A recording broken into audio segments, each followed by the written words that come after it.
Hello guys, tonight we're going to drift back, slowly and softly, to one of the most chaotic, haunting and misunderstood times in modern European history. A time of great noise, yet we'll let it wash over us like the distant hum of wind through the alleyways of Paris. Tonight you'll fall asleep inside the story of what no one quite tells you about living through the French Revolution. The everyday terror, the whispering uncertainty, the constant threat of the guillotine, but not in the way you expect. This is not the drama of history books. It's the quiet behind the storm, the small lives, the sleepless nights, the creak of shutters and the silent footsteps on damp cobblestone.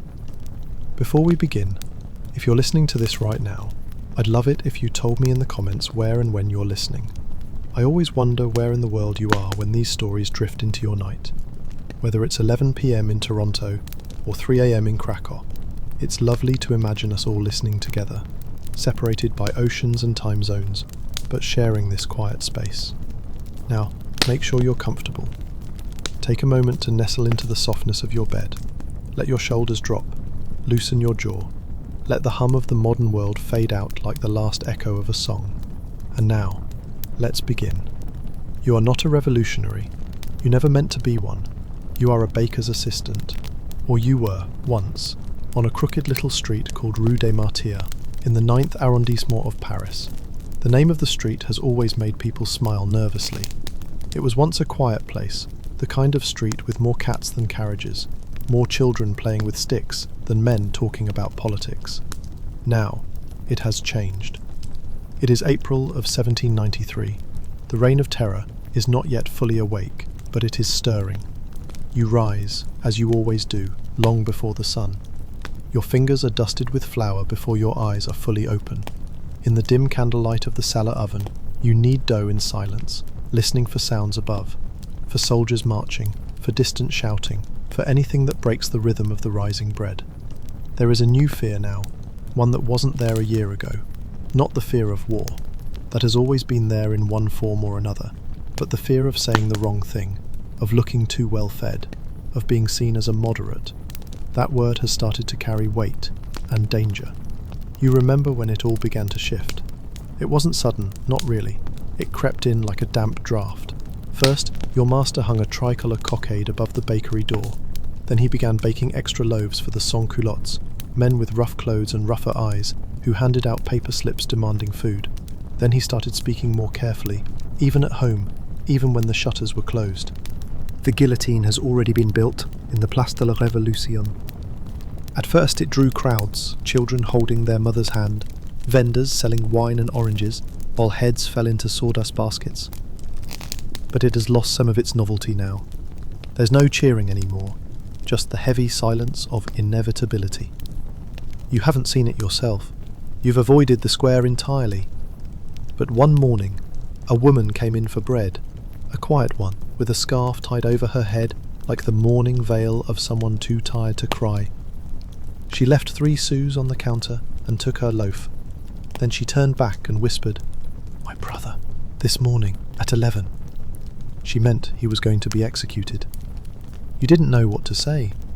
What could you say? There is no language for that. That night you could not sleep. The flames in your hearth flickered low, and the wind outside brought the scent of charred wood and horses. The smell of revolution is not blood, not exactly. It is something older, the tang of iron, the warmth of dust, the occasional sweetness of a half-burnt pastry dropped in the street. Now, in your dreams, or perhaps in your light doze, the state between waking and sleep, you walk the streets of Paris as they are now.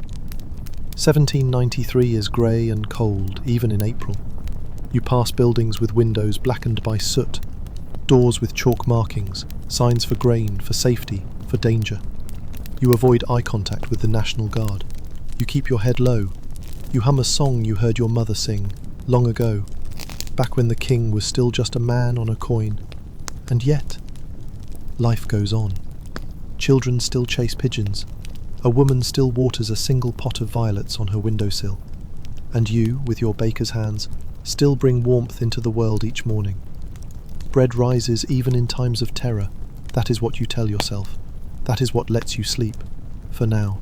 The mornings grow colder as the weeks wear on and you begin to notice things more closely. Not because they're new, but because everything feels sharpened now. Even the way sunlight slices across the cobbles like a blade. Your master, Monsieur Claret, no longer sings as he works. He used to hum old peasant tunes while twisting the dough into long, graceful loaves, back when business was easier and silence didn't feel like protection. Now his lips stay pressed together, as though afraid that even a careless melody might be overheard, misinterpreted, remembered. The flour has been running thin. You've begun mixing sawdust into the dough, just a little, just enough to stretch it. Everyone knows. No one says anything. They chew harder, drink more water, pretend they don't taste the difference. The sans-culottes, with their unwashed coats and iron demands, still come twice a week with red-ribboned orders that mean the bread is no longer yours to sell, but theirs to seize. They leave with sacks and say they speak for the people. You are the people too, but that distinction seems not to matter. They do not ask your opinion. They do not thank you. In the evenings, after the ovens have cooled and the cellar has emptied of heat, you sometimes sit on the steps outside the bakery, just for a moment, watching the sky shift into ash and velvet. You think of how different Paris looked even 2 years ago. There was laughter in the streets then, and music, and women in wide skirts stepping carefully over puddles, calling to each other from across balconies. You remember seeing white wigs powdered to absurd heights, the absurdity of elegance, before elegance itself became a crime. Now, lace is dangerous. Even silk stockings have disappeared from sight. People who wear them are said to be enemies of the Republic. You haven't seen a white wig in months, not since the committee began its nightly arrests, not since rumours started whispering through your neighbourhood about how people had vanished in the night. No warning, no trial, just gone. You remember the first time it came close to you. A boy you knew, Pascal, just 17, who used to help you carry flour sacks from the docks. You weren't friends exactly, but he had quick hands and a crooked smile. One day he vanished. 3 days later, his mother stood in line at your bakery, hands trembling so much she couldn't count her coins. She whispered that someone had overheard him laughing at a speech by Robespierre. Just a laugh, nothing more. It was enough. The bread somehow still rises. The fire in the oven still warms the walls, but you begin to sleep with a dull ache in your chest, not quite fear, not quite grief, just a heaviness. You find yourself pausing when you pass mirrors or polished window panes, looking not at your reflection but behind it, expecting someone to be watching. There's no logic to it, just a sensation that things are shifting, and not gently. You try not to speak much. You say citizen instead of sir, and you nod when someone mentions liberty or justice, though you're not sure what either word means anymore. They've been said too often and too carelessly. Even Monsieur Claret has grown cautious. He started painting over the royal crest on the bakery's sign, a tiny gold fleur-de-lis carved into the wood above the door. It was never political, just decorative, but now even decoration feels like a statement. Your street is quiet at night, too quiet. You hear distant gunshots sometimes, screams less often, but mostly it's the silence that makes your skin tighten. It's a forced silence, the kind that weighs down the rooftops and presses against closed shutters. You stay inside more, you eat less. You keep your head low, but it's not cowardice, not really. It's survival. You've learned that speaking your mind is a luxury and survival is not guaranteed, not even for bakers. The church across the street has been stripped of its crosses. Someone tore them down last month and shouted that superstition was dead, that reason had triumphed. You saw the broken crucifix lying on the ground for days after, splinters catching the morning light. No one picked it up. You wonder about your sister, Geneviève. She lives across the river near the Marais, and you haven't seen her since winter. The streets are not safe for travel, not unless you have papers, not unless someone knows your name and says it with approval. You think about writing to her, but paper is scarce and letters are dangerous. Someone might read them, someone might misunderstand a phrase. It's safer not to write. You just hold her in your mind like a photograph. You remember the shape of her hands, the way she used to braid her hair when she was nervous, the time she cried when the king was executed, and then denied it later. That's the way of things now. Feeling something is forgivable, admitting it is not. Then, one morning, the bakery is raided. Not violently, not with smashing doors or broken shelves, just two quiet men dressed like workers, but with two clean hands and folded papers. They say they've come to inspect the bread, that someone reported your loaves were heavier than the allowed weight, that you were hoarding flour. The accusation is absurd, but absurdity is no defence. They search the cellar, they find nothing, but still they leave with a warning. Claret says nothing for hours afterward, just sits at the work table, eyes fixed on nothing, the fire casting flickering shadows on his face. That night, he tells you to go home early. You don't argue. You walk back slowly, down a street you've known all your life but which now feels unfamiliar. Doors that were once left ajar are locked tight. The tavern is dark. Even the cats are gone. You pass a man with red eyes sitting on the curb. He's singing an old soldier's song, but his voice is cracked and the words don't make sense. You don't stop. You just keep walking. Later, in your room, you lie awake, staring at the ceiling, listening to the wind outside, and wondering how long this can go on, wondering whether you will still be here when the bread no longer rises, when there is no more flour, when even silence won't be enough to protect you. And still, morning will come. It always does. The next morning, Monsieur Claret is gone. You arrive before dawn, as always, and the door is unlocked, which is strange. The bakery never sleeps unlocked. You step inside and the air is wrong, not cold, but hollow. The oven hasn't been lit. There's no flour dust in the air, just stillness. His coat is missing from the hook. The ledger lies open on the work table, ink smeared across the last entry. There's no note, no explanation, only absence. You wait for hours. You mix the dough yourself, though it's a poor batch, uneven and dry. You bake a few loaves and pretend not to notice how flat they are, how bitter. People still come. A few regulars, some you don't recognise. No one asks where Claret is. They must have already heard, or they've learned not to ask. You wrap the bread in rough paper, take coins with hands that don't stop shaking. Someone leaves a black ribbon on the counter. Just that. No words, no signature. You don't go home that night. You stay in the back room of the bakery, curled up in a pile of coarse sacks, trying to hold on to the warmth that's left in the stones. You know what happened. You don't say it, not even in your thoughts, but you know. You've seen it before.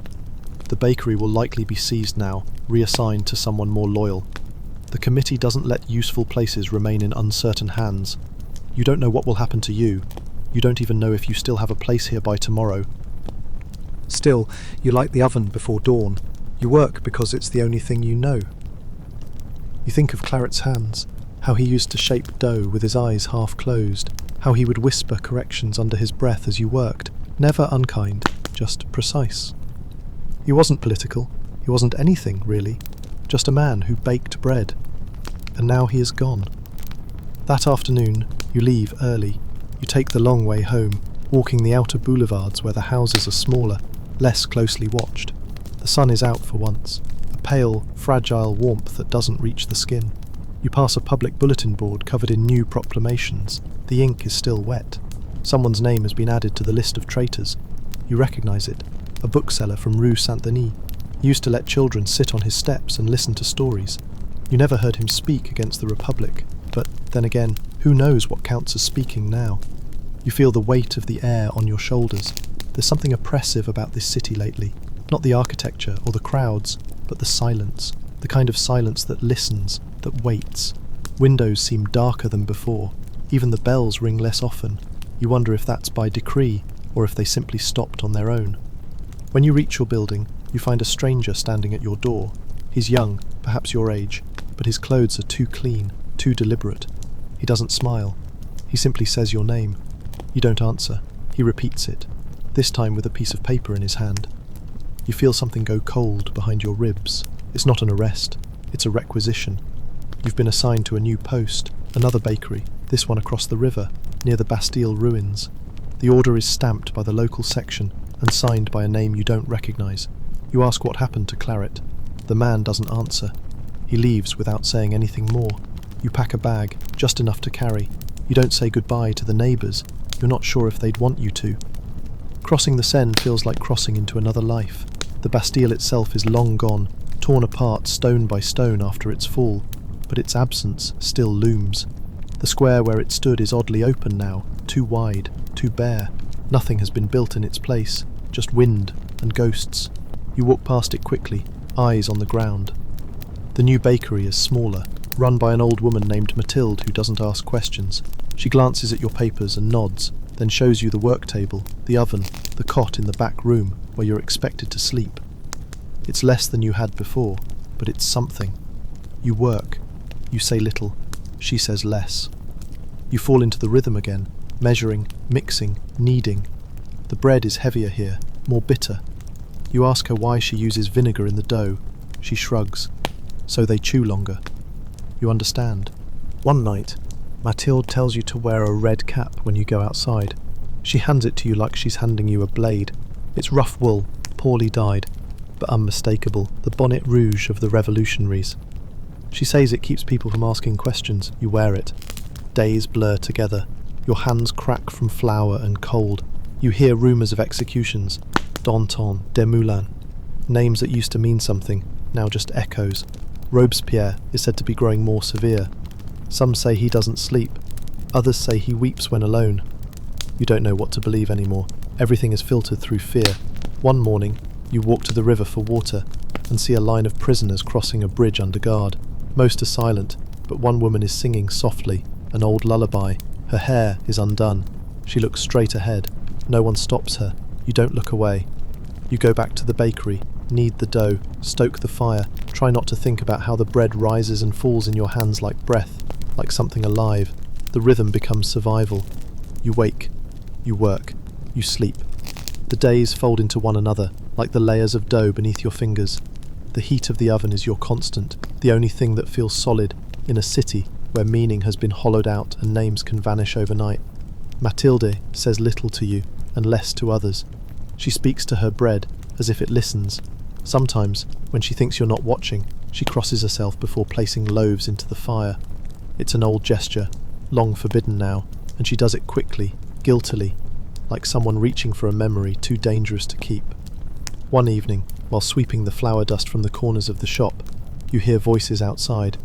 Not shouting, not marching, just a single conversation. Two men, not trying to hide, but still, hushed. You recognise one of the voices, a customer, the pale man with hollow cheeks, who always orders 2 loaves and pays with coppers that smell of oil and salt. The other voice is unfamiliar, tense. They speak of names, of lists. You strain to hear more, but their words scatter, swallowed by the wind off the river. You don't move from your shadowed spot until their footsteps have faded. That night, you dream of names, not voices, not faces, just names, scratched out, erased, rewritten in a hand you can't see. They flicker past your vision like soot in a gust. You wake with your hands clenched and your mouth dry, the ghost of someone else's sentence on your lips. A week later, Mathilde disappears. Not like Clara, not quietly. You come down for the morning shift and find the shop door hanging open, the work table knocked sideways, the sack of flour spilled in a white trail across the floor. There's a boot print in the spill, just one. You search the back room, the street, even the river's edge. Nothing. No blood, no note, no explanation. The oven is cold, the fire's gone out. You don't know what to do, so you bake. It's what you know. What your body knows, even if your mind is fraying at the edges. You clean the mess, light the fire, mix a batch. The bread turns out uneven and scorched, but still it smells like food, like warmth, like something human. People come. They always do.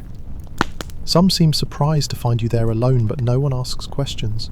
A few glance at the empty spot where Mathilde always stood. One child whispers to her mother, "She's gone too," and the mother hushes her sharply. That night, a man slips a folded piece of paper between the loaves you've set out to cool. You don't notice until the last customer leaves and you reach to wrap a crusty boule for the morning. The note falls open on the flour-dusted table. It's not signed, just a short line in narrow handwriting. Don't speak. They're listening. You burn the paper in the oven. The air has changed. Again. You didn't think it could grow heavier, but it has. Every eye seems to watch more closely now. Every silence seems louder. Even the birds along the quay are quieter, as though the city's tension has bled into their hollow bones. You've begun to ration the yeast more carefully. Supplies are erratic, and there are whispers of blockades tightening. Even flour is rumoured to be cut soon. and what bread remains will go straight to the barracks. That night, as you return to your room, you find someone waiting at the base of the stairs. A girl, barely older than a child. Her dress is too thin for the cold and her shoes are worn nearly to holes. She looks up at you with grey eyes that are too steady for her age. "Are you the baker?" she asks. You nod. You expect her to ask for food. Instead, she says, "My brother says you're safe." Your throat tightens. "I don't know your brother. He says you helped him, before." You shake your head. You don't remember. You don't want to remember. The girl reaches into her sleeve and produces another scrap of paper. This one is torn from a larger sheet, edges frayed, blotched with something dark. Ink or blood, you don't ask. You take it, unfold it. The writing is hurried, messy. They're planning something, a new list. It will come from the committee itself this time. They want to purge the capital. Watch the section near the convent. Someone there is watching you. That night you don't sleep, not because of fear, not exactly, it's something else, a realization creeping up through the floorboards like cold water. You're being pulled into something, slowly, without your consent, without action, just presence, just survival. In a world like this, presence alone is enough to draw notice. You exist, you work, you haven't vanished. That is suspicious now. You lie in your cot, staring at the ceiling, thinking of names, of flour, of heat, of firewood, of how silence has become not just protection but language. You try to remember the girl's face. You can't. It's already blurring. Outside, the wind rises over the rooftops like a tide, dragging clouds across the moon. Somewhere in the city, you know, someone is being taken tonight. You can feel it, not because of a sound, not because of a scream, but because the city always feels colder the day after. And you have learned to read cold like a sign. You begin walking a different route to fetch water each morning. Not because you've been told to, but because instinct insists. The same streets too many days in a row feel dangerous now, like routines that can be traced, charted, predicted. The alleys near the convent are quieter than they should be. You notice shutters that open when you pass and then close too quickly. Faces that vanish just before you can register them. There's a rhythm to this surveillance, subtle, patient. Someone is watching. Not to strike immediately, but to learn, to wait. The bakery continues under your hands, though less and less of it belongs to you. Someone from the section comes twice a week now to inspect the records, check the flour weights, record how many loaves were given to which citizens. The man who does it is young, quiet, methodical. His fingers are ink-stained. He doesn't smile. You offer him bread once out of reflex, and he declines without looking up. You sleep lighter. Even a rat's scuffle wakes you now. You begin keeping your boots beside your cot, your coat folded within reach. You test the door latch twice before lying down, and again in the dark when your nerves won't settle. You try to write to Genevieve once, just a few lines scratched on old parchment. But after you finish, you stare at the words, frightened by how much they say. You burn it. You burn the stub of the pencil too. One morning, a knock at the door. 2 men, no uniforms. Their eyes don't rest on anything for long. One holds a paper, the other a small, tight-lipped smile. They say they've been sent to requisition the week's supply early. You tell them the inspector already came yesterday. They shrug. New orders. You know better than to refuse. You give them the loaves, half still warm from the oven, and watch their fingers press into the crust like they're testing the firmness of flesh. As they leave, the one with the paper glances back. "You work alone now?" he asks. You say yes, before you've thought to lie. He nods. Good. Fewer mistakes that way. Then, he's gone. That night there's a smear of red on your doorstep. Just a few drops. Not enough to mean anything on their own. But you kneel and touch them with your sleeve. It's blood. Fresh. Still sticky. You rise slowly and look down both ends of the street. No one. Only shadows and the thin lamplight bleeding from high windows. You wash the blood away with water and salt. You say nothing of it to the customers the next day. A few days later, the girl returns. The one with the steady eyes. She brings no message this time.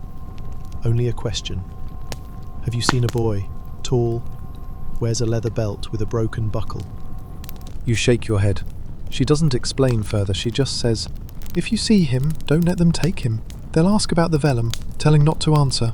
You open your mouth to ask, but she's already turned and gone. You don't follow. You wouldn't know where to go. The vellum. The word stays with you all day, clinging like soot to your ribs. You say it silently, over and over, tasting the shape of it without understanding. A name? A place? A thing? You don't know. You wonder if it matters. Everything is dangerous now, especially what you don't understand. At the end of the week, the city chokes with smoke. It begins with a factory near the Faubourg Saint-Antoine, an accident they say, but the fire spreads quickly. Half a dozen buildings gone by morning. You see the glow from your window at night, red like the inside of a furnace, flickering across the clouds. The fire draws attention away from everything else. While the people crowd the riverside to watch the flames, another list is posted. You go early, before the bakery opens, to see it for yourself. The list is nailed to the church door. There are 16 names. One of them is Mathilde's. Her full name is there, no title, just citizen. The crime is vague. Disruption of public order, concealment of dangerous material. Below, the date of execution. It passed 2 days ago. You stare at the paper a long time. You want to feel something, grief, rage, sickness, but there's only a numb sort of settling, like flour dust in your lungs. You look around. A few others read the list with you. None of them speak. When you return to the bakery, there's a mark on the wall beside the door. A chalk symbol, a triangle with a line through it. You recognize it. One of the warning signs passed in whispers between shopkeepers. Surveillance active. You wipe it away with your sleeve. You bake in silence. You begin wearing a scarf over your mouth when outside. The ash from the fire clings to everything, but more than that, it offers anonymity, at least from a distance. You change your walk slightly. You start closing the shutters earlier. You begin watching the watchers. Late one evening you see the boy. Not clearly, just a glimpse of someone ducking into the alley near the bakery's storeroom. Tall, thin, a belt glinting at the waist, buckle twisted. You don't call out. You step outside and wait in the shadows. He emerges a few minutes later, clutching something beneath his coat, a satchel. His eyes lock on yours, wide, alert. You say quietly, "She asked me to warn you about the vellum."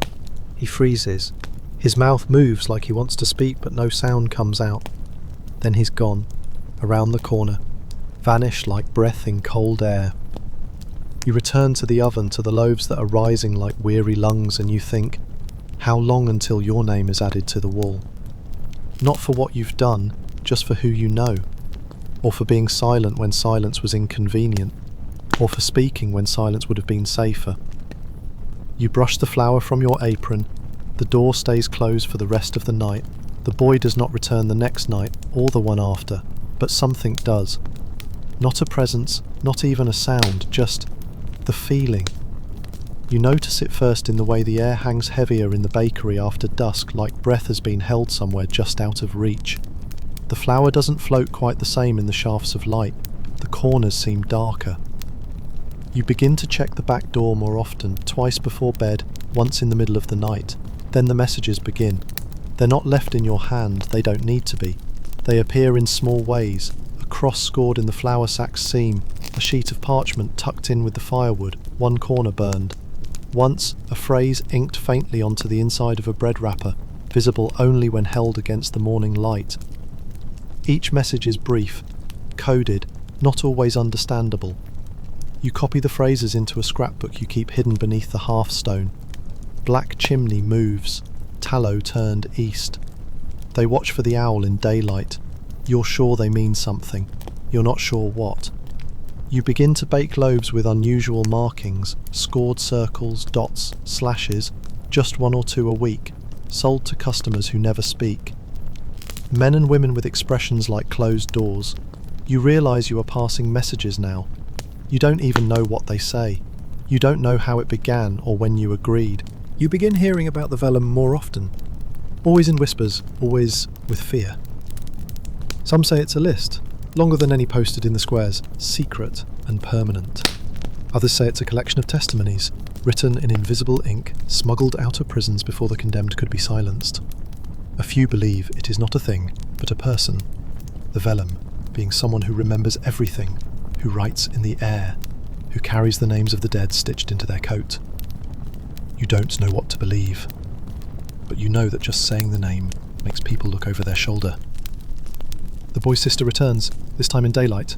Her hair is pinned differently, her clothes cleaner. She's trying to appear older. She buys a loaf and says nothing, but as you hand her the parcel, you feel a folded page beneath the wrapper. When you open it inside, it reads, "He's been taken." 19th section. Don't try to reach. It's already started. You don't sleep that night. You watch the river from your window. Something is shifting again, and this time it feels different. Less like a tremor and more like an undertow. The bakeries that once crowded the streets are fewer now. You hear of others shuttered without warning. Some disappear in the night. Some reopen under new names, new faces, bearing the strange sameness of institutions hollowed out and repainted. One morning there's a new proclamation nailed beside the price tables outside the bread shops. Not about bread. About words. Unregistered speech gatherings now classified as seditious. The term is vague, the punishment less so. You notice the wording, any group not sanctioned by the section. Not number, any group. That means two people, even one whispering to another in the market. That means you, and the girl, and the boy with the belt. Even if you never spoke again, later that week your flour supply is halved. No warning, no explanation. A man you've never seen before arrives with a stamped form, says the committee has rerouted grain to more strategic locations. You nod and say nothing. You learn to stretch the dough thinner, to use more water, to slice the loaves so they appear heavier than they are. You see children looking thinner too, jaws sharper, mothers buying only a half loaf, pressing crusts into paper with trembling hands. You remember the woman who used to sing while walking her daughter to school. You haven't heard her in weeks.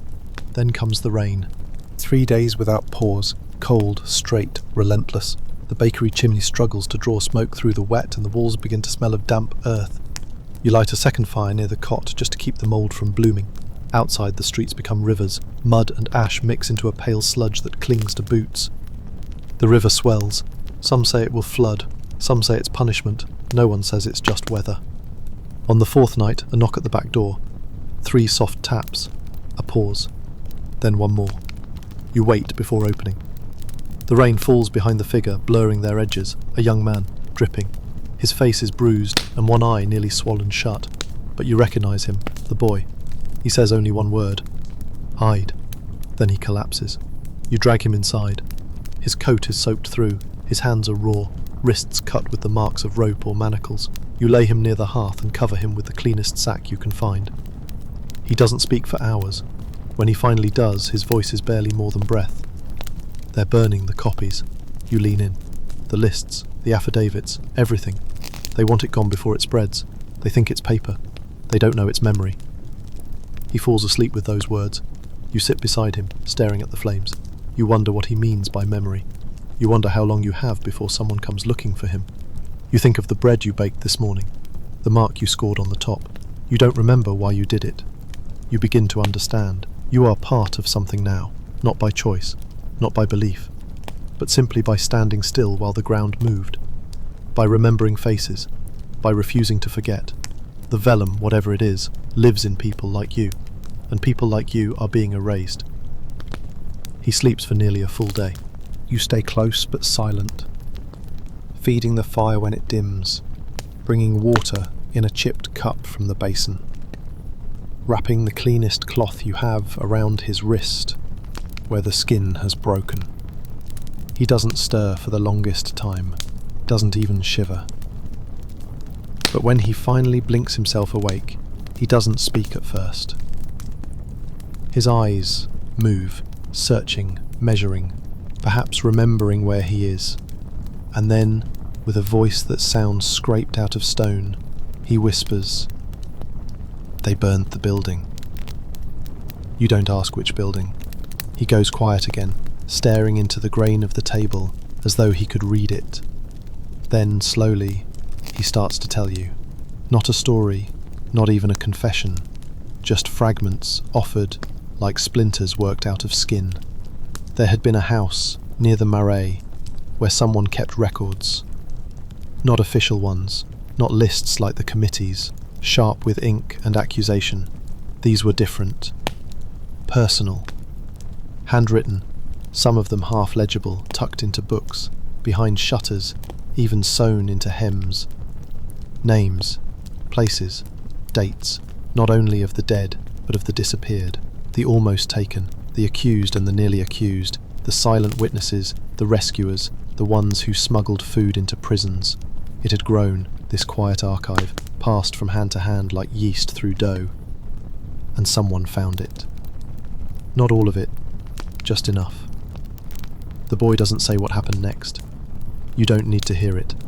Fire and boot heels speak for themselves. But you do ask one thing. Why did they come for you? His answer is small, and it doesn't sound proud. I remembered too much. Then nothing more.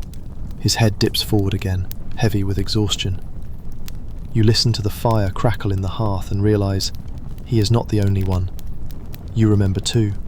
You have no ledgers, no folders, no wax seals, but you remember the rhythm of Claret's footsteps, the way Mathilde touched her wrist before baking, the hunger in the girl's eyes, the names that passed beneath your fingers, tucked into flour sacks, tucked into wrappers, vanished into bread that would be broken and eaten by hands you never saw. You didn't ask to know, but you know. That's enough now to be dangerous. By morning, he's awake and able to stand. You feed him a heel of crust soaked in broth, and he nods without a word. Before he leaves, hood low, shoulders hunched beneath your spare coat, he presses a hand to yours. You won't be forgotten, he says. And for the first time, you realise how close to a death sentence that phrase has become. 2 days pass. The girl returns again, older, thinner, changed in a way that no gesture can soften. She nods once when you open the door, but does not speak. You hand her a parcel. She doesn't open it. She waits. You realise she's unsure whether he made it. You nod. She breathes out slowly, the closest you've seen her come to relief. That's all there is. Then she's gone again, down the street before the evening bells toll. The loaves grow smaller now. The flour is full of husks. The water tainted by something metallic you can't name. Customers no longer linger. They speak in soft syllables and keep their eyes lowered. You try not to look surprised when you notice another mark near the bakery wall. Faint, almost washed away by rain but visible to someone who knows where to look. 2 diagonal lines over a circle. Extraction soon. You don't know who it refers to. Maybe you. You begin preparing, quietly. Not out of certainty, but because it's better than waiting. You wrap what you must in a linen cloth. A folded apron, the last few coppers, a pouch of salt. You place the scrap paper archive, your own strange ledger of symbols and half-understood messages, into a tin box and hide it in the hollow behind the wall's loose stone. It's not clever, but it's enough. The next morning, someone pounds on the front door. Not the soft rhythm of a visitor, nor the urgent code of the network. A hammering, official knock. You freeze in place, hands still coated in dough, heart slowing instead of racing. They knock again. You clean your fingers in silence, then walk to the door and open it just wide enough to see. A soldier, blue coat, not a committee man, National Guard, eyes heavy, face slack with exhaustion. "You're the baker?" he asks, not really waiting for confirmation. You nod. He pulls a folded order from inside his coat. Commandeered, 40 loaves by dusk, for the western barricades. He points with his chin. You'll be compensated. You don't believe that, but you nod again, because refusing is unthinkable, not now. He leaves without another word. 40 loaves. With what flour? You don't ask questions, you make paste from what's left. Add coarse ground oats, cheat with dried peel. You bake what you can. You burn your knuckles on the iron moving too fast. You curse under your breath when 2 loaves fall apart as you lift them. By dusk you have 36 that pass. 4 more you mash together into something nearly convincing. They come for them at twilight with a cart. A different soldier this time. Young. He doesn't speak. The next day the girl returns, only this time she does not speak in code. They've started asking about the ovens. You stare at her, confused. They think it's how we send messages, the shape of the cuts, the placement. One of the committee's spies was fed a loaf with a symbol, Now they're watching all of us. You look down at the dough in your hands, still pliable, still warm. A loaf waiting to carry something, anything. They'll come soon, she says, it's your choice. She leaves you then, in silence. And now you stand in the doorway of the bakery, just before dawn, breathing the scent of fire and flour and ash. You feel the city stretched out around you like a net, tight, trembling, ready to snap. Behind you, the oven waits. Ahead of you, the street is still, and somewhere in the air, just beneath the first caw of a waking crow, you can hear the pages of something vast, something remembered, something feared, rustling into motion. The vellum has not burned, not yet. That night you don't light the oven, not because you've stopped baking. There's always something to be done, some dough to stretch, something to shape and disguise, but because the glow from the chimney is a signal now, not just to the street, but to watchers perched behind shutters, to shadows that record comings and goings, to men who mark which chimneys burn late and which don't burn at all.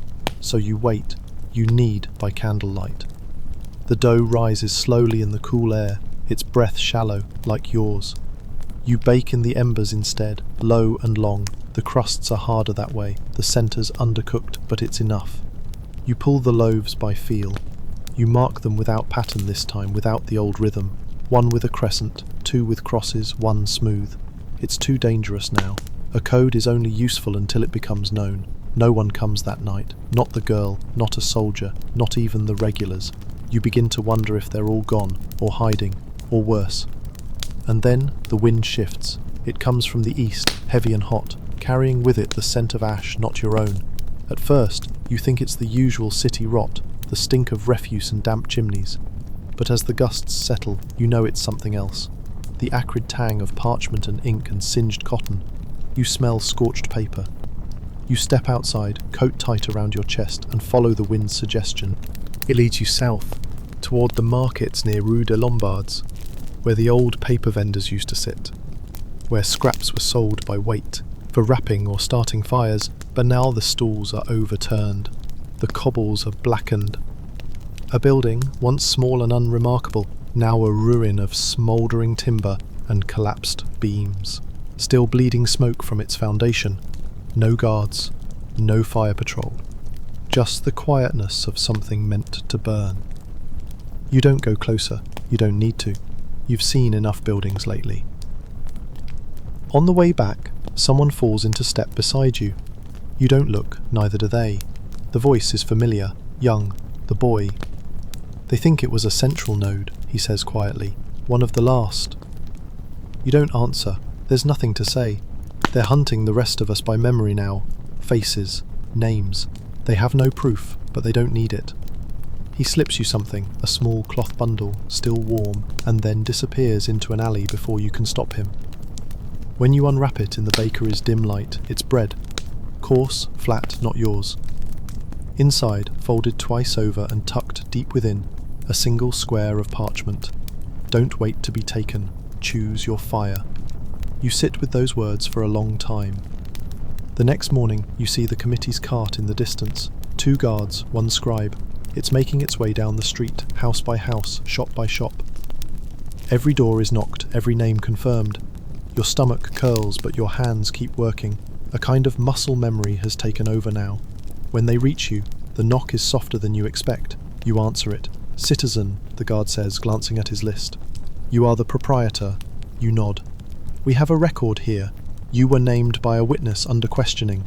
Your blood goes cold. The scribe doesn't look up. He's writing already. What name? You ask. The guard shrugs. No name given, only description. Something about markings on the loaves. Symbolic bread. Does that sound familiar? You shake your head. The scribe pauses. The guard looks past you, into the bakery, into the dark corners and flower-streaked counters. The air still smells of last night's bake. He frowns, almost casually. We'll return tomorrow. Prepare to be searched. They leave without arresting you. That alone is a warning. That night you prepare. Not to run, not exactly. You pack what you can, but something in you resists the idea of fleeing, of abandoning the oven, the walls, the very breath of the bakery that has clung to your skin for years. This is your place, but even so, staying as you are would be a kind of death. One slow and public. the kind that ends with a name inked on paper, nailed to wood, followed by the swish of linen over your face and the bite of air before the fall. You dig out the tin box behind the loose stone. You reread every message, every fragment of code, every strange phrase whose meaning only now becomes clear. You don't know who wrote most of them, but you recognise the weight of them, the intention. They are evidence. Not enough to change the world, maybe, but enough to tell it what happened. You add one more page, your own, a list of names, brief notations, who bought what, who returned which loaf, who marked a corner of the wrapping in charcoal, who spoke of the vellum, and who did not. You add the boy, the girl, Geneviève, Clarette, Mathilde. You do not describe them as heroes or victims. You simply describe them as they were, and what they did when it mattered. You seal the box and wrap it in linen. Then you dig. Not far, just beneath the foundation stone behind the hearth. You bury it with a handful of dried lavender for the scent and a sliver of crust for memory. You think of the phrase, choose your fire. When dawn comes, the oven is hot, too hot. You've stoked it all night, feeding it every board you could spare. The coals glow with an unnatural brightness. As the light comes up, you feed in one more thing. Your ledgers. Not the secret ones. The shop books. The records of flour and salt. The names of customers. You burn them to erase your patterns. Not out of shame, but necessity. When the cart comes again, the guards pause at the bakery's door. The scribe furrows his brow. The place is warm, smoky, but empty. They enter slowly. The loaves on the counter are plain, round, unmarked. The back room is swept, the ledger gone. You are there, calm. You hand them bread. You say nothing. You think to yourself, let them search. Let them count the stones and not know what rests beneath. The guards move through the bakery with measured steps, their boots muffled against the worn stone floor. They flick through empty shelves, glance beneath tables and peer behind curtains that have long since lost their original colour. Their faces are expressionless, but you catch the flicker of frustration when they find no trace of the ledgers or coded messages. The scribe mutters something under his breath about waste of time, but the guard with the blue coat simply nods and signals for them to leave. As the door closes behind them, the weight in your chest remains heavy, though the immediate danger seems to have passed. But you know better. The committee doesn't forget. It waits. It plans. One evening, as the sun dips low and the sky bleeds pink into grey, the girl returns once more. She carries a small bundle wrapped in a faded cloth, her eyes hollow but steady. She moves directly to the back room and places the bundle on the work table. Inside you find a collection of torn pages, fragments of a diary, hastily scribbled notes, and a small battered journal with a cracked leather cover. She tells you these were recovered from a burned house on Rue de Frambourgeois, a refuge perhaps, or a meeting place, destroyed to erase its secrets. She says the owner, a man known only as Le Scribe, vanished days before the fire. You open the journal carefully. The pages are delicate, edges singed, words barely legible in places. Yet they hold a quiet power, a witness to the days that slipped away like ash through fingers. Names of friends lost, of betrayals whispered in shadows, of hope that flickered even as the guillotine's blade rose higher. You read a passage about the fear that settled in like a fog, a fear not of death alone, but of silence, erasure, and being forgotten. The writer speaks of the memory of the people as something sacred, fragile, and dangerous. Together, you decide to hide these pages beneath the floorboards, beneath the heart of the bakery, a place where even fire could not reach them easily. You wrap them in oilcloth, placing a sprig of rosemary atop, both for remembrance and protection. The ritual of burying these fragments feels like a quiet rebellion, a refusal to let the past be extinguished. One afternoon, as you deliver bread to a small group of workers near the riverbank, you overhear a conversation about a secret meeting planned for the coming night. A gathering of those who refuse to bow to fear, who still believe in change, in justice, in the memory that outlives the blade. You hesitate, knowing the risk, but also feeling the pull of something greater, a need to connect, to belong, to resist. That night, under a moon veiled by thin clouds, you slip out of the bakery and follow the narrow streets toward an abandoned chapel. Inside, a small group huddles in whispered conversation, faces illuminated by flickering candlelight. They welcome you not as a stranger, but as a bearer of stories, a keeper of secrets, a link in a fragile chain stretching through time. The air is thick with hope and fear, courage and uncertainty. You realise then that the revolution is not just the guillotine's terror, or the shifting power in the city's halls. It is the quiet endurance of memory, the courage to remember and to tell, even when silence is demanded. And in that moment, surrounded by shadows and whispers, you understand that your story, your bread, and your hidden ledgers are part of something enduring, something no blade can sever. The chapel's stone walls seem to absorb the murmurs, holding on to each word like sacred confession. You sit among strangers whose faces are worn and young alike, their eyes flickering between hope and despair. No one speaks loudly. The air is heavy with the knowledge that each breath could betray a name, each name could bring a fall. You listen as they speak of the days before the storm, the laughter of children playing by the Seine, the quiet dinners before war's shadow, the markets bustling with life and colour. These memories seem distant, like echoes from another world. Yet they are alive in the room, fragile threads tying you all together. One of the men, his voice barely above a whisper, tells of a friend who was taken during a raid, a young woman accused of harbouring fugitives. Her fate is unknown. Another woman speaks of letters she has hidden, folded into the hems of her clothes, letters smuggled out to allies beyond Paris. She describes the fear of discovery, the weight of secrecy pressing down like a stone. You think of the boy, the girl, the ledger, and wonder if they are still safe. The group discusses the meaning of resistance, not just armed struggle or barricades, but the preservation of memory, the protection of truth against the tide of fear and lies. They talk of hiding stories in everyday objects, in bread marks, in the rhythm of footsteps, in the pattern of deliveries. Your own bakery, your coded loaves, the buried journals, all pieces of a larger tapestry woven in shadows. You realise that living through the revolution means walking a narrow line between fear and courage, between silence and speech. Every day is a battle not just for survival, but for memory itself. The guillotine's blade may fall, but stories, hidden, coded, whispered, carry on. The days stretch on, heavy and slow, each one bleeding into the next like ink spilled across parchment. The city feels like a vast living organism in the grip of fever, its breath shallow, its pulse erratic. You move through it as though beneath water, everything muted except the sharp edges of danger that pierce the haze. Each morning begins the same, the grinding scrape of the millstone as you prepare dough, the sharp scent of yeast and burnt crust mingling with the lingering odour of smoke from the last fires. Yet beneath these ordinary rituals, you carry a burden heavier than flour or salt, the weight of knowledge, of memory, of unspoken stories folded into the grain of your days. Your bakery, once a place of comfort and routine, now feels like a fragile fortress. The ovens that once brought warmth and sustenance seem to hum with a quiet defiance, their glow a whispered challenge to the darkness creeping through the city. The shelves are scarcer now, supplies harder to come by, but you bake still, each loaf a small act of resistance, a message in itself, even if the meaning is lost to those who only see bread.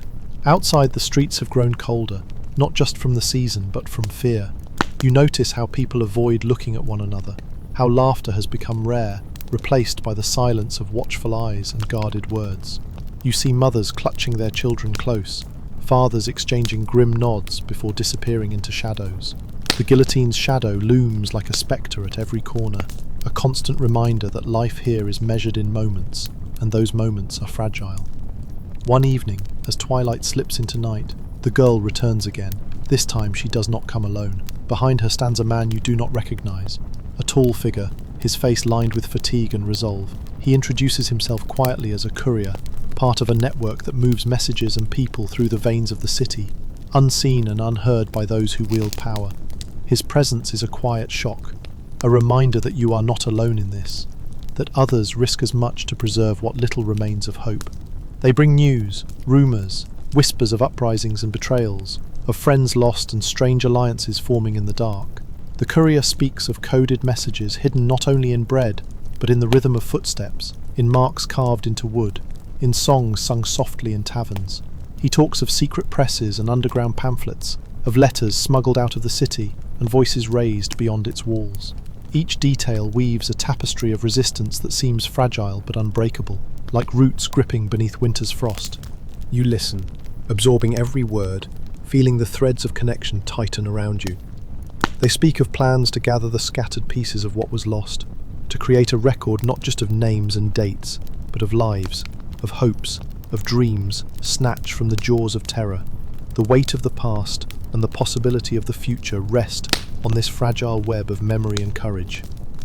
As the night deepens, the baker, the girl, and the courier share what they have: maps folded into small squares, notes written in invisible ink, a piece of cloth embroidered with symbols only the initiated can read. You add your own secret cache, the tin box buried beneath the hearth, the journal pages tucked away beneath floorboards.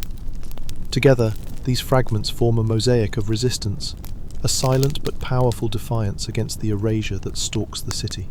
Outside, the wind picks up, carrying the faint echoes of footsteps, the distant clang of metal, the murmur of voices rising and falling like a tide. You think of the countless unseen hands shaping history in the shadows. The bakers, the scribes, the couriers, the mothers, the children, all bound by fear, by hope, by the desperate need to be remembered. You realize that living through the revolution means more than survival. It means bearing witness. It means becoming a thread in a vast, tangled tapestry that no tyrant can unravel, no blade can sever. The guillotine may fall, but memory endures. Stories survive. And in this quiet defiance, beneath the weight of flour and ash, you find a flicker of something that feels like hope. The morning light filters weakly through the shutters, casting long, thin bars of pale gold across the worn wooden floor. You wake before dawn, the city still shrouded in mist and silence, as if holding its breath in anticipation. Outside, the narrow streets of Paris lie empty and grey, the usual clatter of carts and chatter of voices replaced by a quiet so heavy it seems almost unnatural. You move with practiced care, preparing the day's first batch of dough, your hands steady, but your mind heavy with the shadows that linger beyond your walls. There is a new tension in the air, something sharper and more immediate than before. The rumours have grown darker, whispers of arrests multiplying, of neighbours vanishing in the night, dragged away by the militia or the agents of the Committee of Public Safety. You feel the weight of every look cast your way, curious, fearful, suspicious. And you know that in these times, to be noticed is to be vulnerable. As you knead the dough, your fingers press into the sticky, elastic mass, the sensation grounding you. It's a small ritual of normalcy amid chaos, a brief anchor in a world that feels like it's unravelling thread by thread. The scent of flour and yeast fills the room, mingling with the faintest trace of smoke from the embers still glowing in the hearth. You pause to breathe it in deeply, willing yourself to hold on to this moment, this simple peace. The girl returns once more that day, slipping inside with the furtiveness of a shadow. Her eyes are wide and watchful, her hands trembling slightly as she places a folded piece of parchment on the counter. She whispers of a meeting that has been uncovered, a network of dissenters, betrayed by an informant. Several friends are gone, arrested or worse. The courier, too, has vanished without a trace. The news settles over you like a shroud. You run your fingers over the parchment, careful not to crease it more than necessary.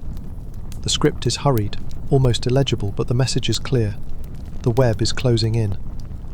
Trust is scarcer than bread, and the price of a mistake is death. The bakery feels smaller suddenly, the walls closing in with every whispered secret. Yet, even here, in this cramped space, filled with flour dust and fading warmth, you resolve to keep going. The bread will be baked, the messages will be passed, the stories will be remembered.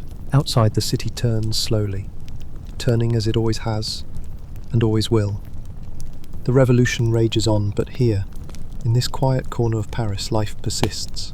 The ovens burn, the stories endure, and the bread rises fragile and sure, like hope itself. The days grow shorter, the chill of early autumn seeping into the bones of the city, wrapping around the narrow streets and weathered facades like a slow-moving shadow. Inside the bakery, the air is thick with the warmth of the ovens and the scent of fresh bread, a small oasis of light against the gathering gloom. You move between the tables and shelves, your hands steady but your heart weighed down by the knowledge that beyond these walls, the revolution's grip tightens with every passing hour. The city is a living thing now, shaped by fear and suspicion as much as by hope and defiance, and you feel caught in the currents of a world, unravelling at its seams. The girl comes early one morning, her breath forming small clouds in the cold air as she slips inside, clutching a bundle wrapped in coarse cloth. She does not speak at first, only places the bundle gently on the counter and looks at you with eyes that have seen too much. Inside you find a collection of worn papers, letters hastily folded and stained with tears or rain.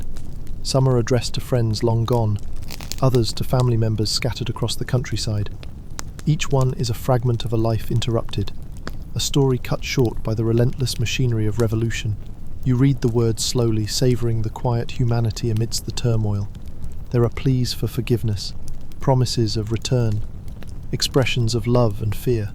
A letter from a man hiding in the forests outside Paris speaks of the cold nights, the hunger, the constant threat of discovery.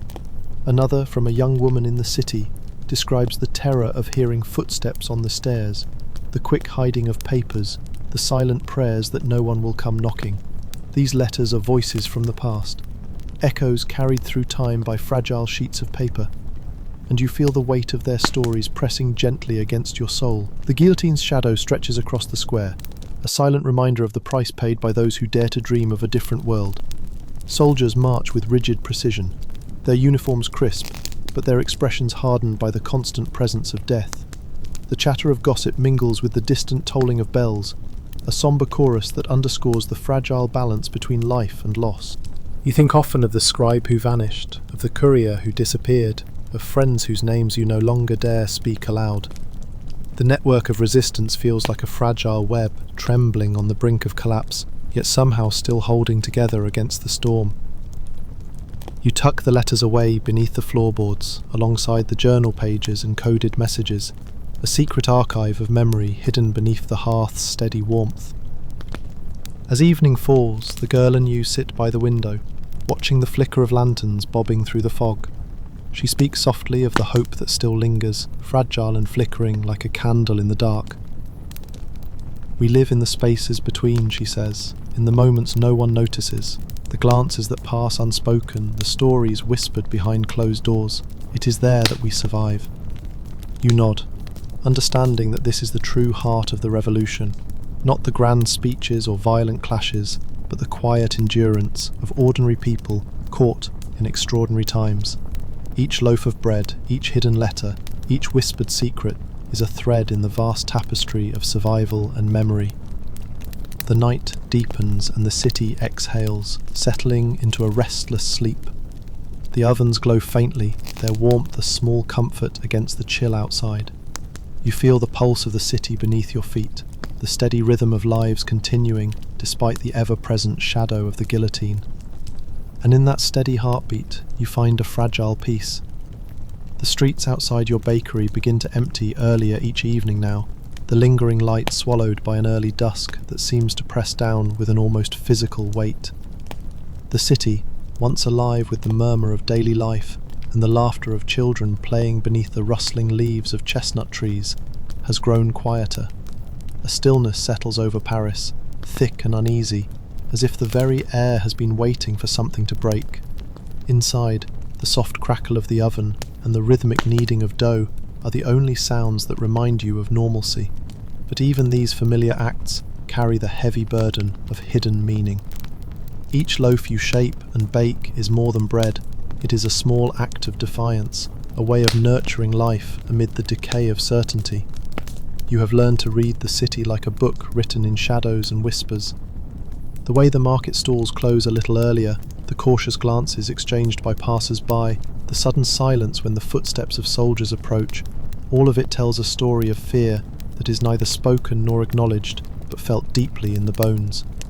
You watch the faces of those who come to buy your bread, some with eyes glazed from hunger or exhaustion, others sharp and alert, as if guarding secrets too dangerous to share aloud. Their hands tremble slightly as they reach for the loaves, and you know that beneath the simple exchange lies a complex web of trust and risk. One afternoon, a stranger arrives at the bakery, a man wrapped in a heavy cloak, his face shadowed beneath the brim of a battered hat. He speaks little, his voice low and deliberate, but you sense the weight of experience in his presence. He carries with him a parcel wrapped in coarse linen, which he places gently on the counter before slipping a folded note into your hand. The note bears a single word: meeting. No further details are given, but the urgency in the stranger's eyes speaks volumes. He leaves as quietly as he came, disappearing into the thinning light like a ghost. That evening, as you prepare to close, the girl returns with a small group of figures cloaked in muted colours. They move with cautious purpose, their faces set in grim determination. You recognise some as familiar allies from the hidden network: a baker's apprentice who delivers messages disguised as flour sacks, a seamstress who stitches coded symbols into the hems of dresses, a former soldier turned courier. Together, they gather in the back room, their whispers filling the space with a charged energy that feels both fragile and fierce. Plans are laid out on a worn map spread across the table, marked with crosses and circles that signify safe houses, routes, and gathering points.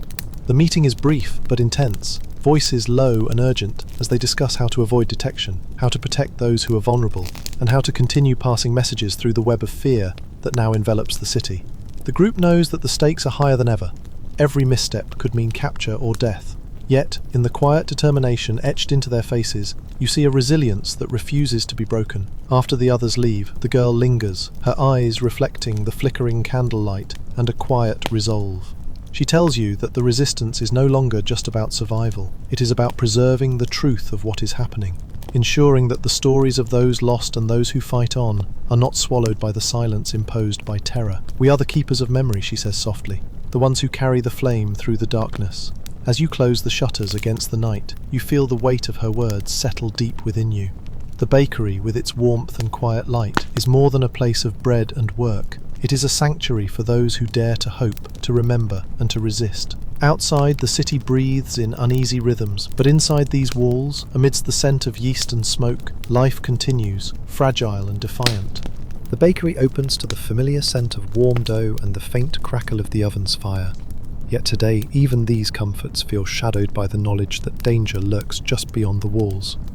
As you knead the bread, your hands move with a practiced rhythm, each motion grounding you in the present, even as your thoughts drift to the fragile network of resistance woven through the city like a secret thread.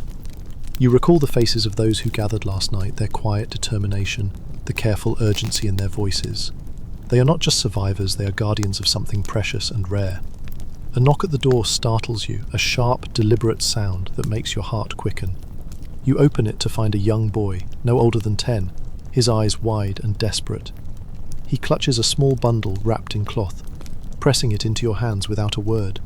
His breath comes in short, ragged gasps, and before you can ask, he slips away into the gathering shadows of the street. Inside, you unwrap the bundle carefully, revealing a small collection of papers, letters, drawings, and a crudely sketched map. The handwriting is childish but urgent. The words a plea for help, a map marking a hidden safe house where families seek refuge from the ever-watchful eyes of the patrols. The drawings tell stories of frightened children, whispered lullabies, and stolen moments of joy amid the turmoil. These fragments of life, so fragile and innocent, cut through the bleakness of your day like a shard of light. You tuck the papers safely away beneath the floorboards, alongside the other hidden treasures, the coded messages, the journal pages, the letters smuggled from those who have vanished. Each piece is a thread in the vast tangled tapestry of memory and resistance that you and the others are weaving. A quiet defiance against the silence that the revolution tries to impose. The day wears on with a slow, grinding rhythm. Customers come and go, their faces etched with worry and exhaustion, their voices low and cautious. You exchange little beyond the necessities, but in the briefest glances, you catch flickers of recognition, silent acknowledgements of shared fear and determination. The city is a place of shadows and secrets now, where trust is a fragile thing and every word carries weight. As dusk falls, you close the bakery and step outside, the cool air crisp and still. The streets are empty, save for the distant glow of lanterns and the occasional echo of footsteps. You walk slowly, your eyes tracing the outlines of familiar buildings softened by twilight, the scent of burning wood drifting faintly on the breeze.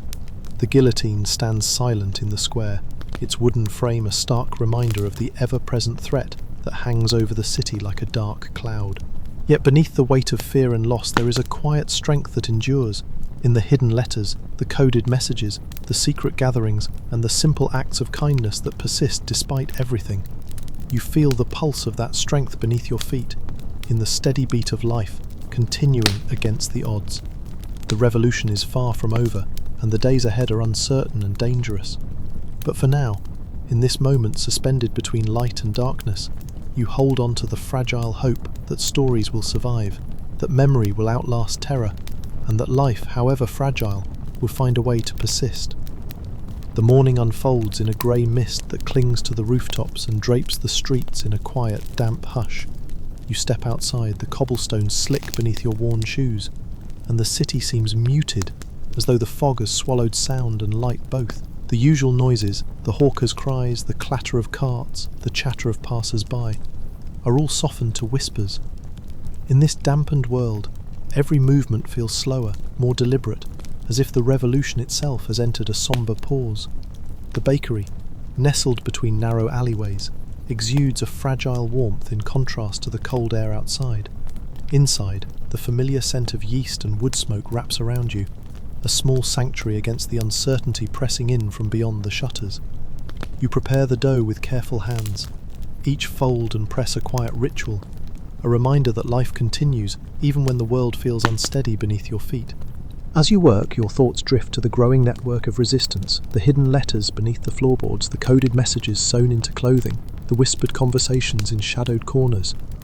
The revolution is no longer just a distant storm, it is a relentless tide reshaping the city and the lives tethered to it. Every day brings news of arrests, disappearances, public trials, and the inexorable turning of the guillotine's blade. Yet, amid the fear and loss, there is a resilience quietly weaving itself through the cracks. Late in the afternoon, the girl arrives again, her eyes alert and shadowed with fatigue. She carries news. The Committee of Public Safety has increased patrols, and several known sympathisers have been taken. Trust is thinner than ever, and the risk of betrayal looms large. She hands you a folded slip of paper, a new cipher more complex than before, designed to evade the ever-watchful eyes of the spies and informants that infest the city. You study the code carefully, tracing the lines and symbols, feeling the weight of responsibility settle on your shoulders. This small piece of paper carries more than words. It carries hope, connection, survival. It is a lifeline thrown across the chasms of suspicion and fear. Later, as evening deepens, the soft glow of lanterns flickers through the fog outside, casting long, wavering shadows against the walls. You sit by the window, the warmth of the oven behind you, and think of the countless unnamed faces caught in the revolution's relentless tide. The mothers clutching children, the young men hiding their true beliefs, the neighbours watching one another with guarded eyes. Each life is a story, a fragile thread in a vast tapestry woven with courage and loss. The city holds its breath once more, waiting for the next chapter to unfold. And though the road ahead is uncertain, you know that the small acts, the hidden letters, the secret meetings, the daily bread, are the quiet defiance that keep the flame alive. The revolution rages, but within these walls, amid the scent of flower and firelight, life endures, fragile but unyielding. The dawn arrives slowly, a pale wash of light filtering through the grimy glass panes of the bakery window. The city outside is still cloaked in mist, the streets slick and glistening with the residue of a nighttime rain. You breathe in deeply, the sharp scent of damp earth mingling with the comforting aroma of baking bread, a small, steady pulse of life amid the chaos. Today, like every day, begins with quiet rituals that anchor you in a world fraying at the edges. As you knead the dough, your fingers press and fold with a rhythm that is almost meditative. Each movement a quiet rebellion against the disorder swelling beyond these walls. You think of the faces you have seen lately, the haunted eyes of those who have lost loved ones to the guillotine, the hurried whispers exchanged in darkened corners, the guarded smiles that mask deeper fears. The revolution is no longer a distant storm, but a tempest tearing through every street, every home, every heart. The girl arrives mid-morning, her expression taut but determined. She carries news of increased surveillance, of neighbours arrested on flimsy charges, of the growing list of names whispered in fear and sorrow. She hands you a small bundle, a collection of secret messages, passed hand to hand, folded and refolded to conceal their contents. These scraps of paper are fragile yet vital, carrying the stories and strategies of those who refuse to be silenced. You sit together by the hearth, unfolding the notes with care. One is a letter from a mother to her children, written in hurried, looping script. She speaks of hope amid despair, of love that transcends walls and barbed wire. Another is a coded map, marking safe paths through the city's labyrinthine alleys, routes to avoid patrols and checkpoints. These messages are lifelines, fragile threads connecting souls in the face of relentless darkness. Outside, the distant clang of the city's bells tolls the hour, a solemn reminder of time's relentless march. The guillotine's shadow looms longer as evening approaches, its presence a constant silent witness to the unfolding tragedy. You feel the weight of history pressing down, the knowledge that countless lives have passed beneath its blade, leaving echoes that reverberate through the narrow streets. Yet amid this bleakness, there is a stubborn flicker of light, the simple act of baking bread, of passing messages, of holding on to memories. These are acts of defiance, small yet profound. They are reminders that even in the darkest times, humanity endures. The stories of those who came before, of those lost and those who fight on, are threads woven into the very fabric of the city. As night deepens and the city quiets once more, you find a strange comfort in the fragile warmth of the oven and the soft rustle of paper. The revolution continues its relentless course, but within these walls, amidst the scent of yeast and firelight, life persists, a fragile, unyielding flame against the gathering shadow. The morning air carries a biting cold that seeps through the cracks of the old windows, wrapping the city in a thin veil of frost. You rise before dawn, the world outside still wrapped in shadows and silence, and prepare the bakery for another day.